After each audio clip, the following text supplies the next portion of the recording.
xibaar yu wér te wóor ca tàng ba abonnez-vous pour ngeen di mën di jot suñuy vidéo.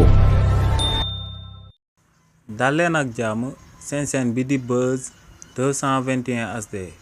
waa CNRA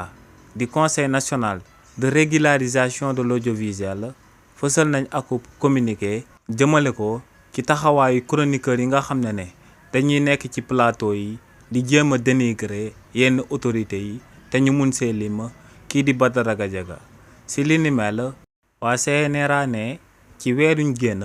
daal dinañuy nemmeeku ci plateau wu télé yi ay chroniqueurs yi nga xam ne lu leen di tax a jóg moom mooy di jéem a doyadal ak jéem a tuutal ay autorités yi nga xam ne ay mandat électif lañ daal di am te ñooñee askan wi ñoom ñoo leen wóolu ba daal di leen di tabb ñu daal di nekk ñi nga xam ne ñu war a respecté lañ ci réewu Sénégal. nee nag taxawaayu chroniqueur yooyee ñoo ngi koy condamné bu baax a baax waaye tamit ñoo ngi xamal télé yi nga xam ne ñoom ñoo leen di jël di leen di teg ci plateau yi ñuy àddu jëmale ko ci Sénégalais yi que ne lépp luñ fa daal di àddu télévision bi nga xam ne moom moo daal di invité chroniqueur boobee moom mooy nekk principal responsable jëmale ko ci kàddu yum daal di yëkkati. communiqué boobee nag waa CNRA daal di fësal képp ku ci amal akub ñàngat di nga gis que ne waa CNRA Bouba Ndour ci wàllu boppam la ñuy daal di tontu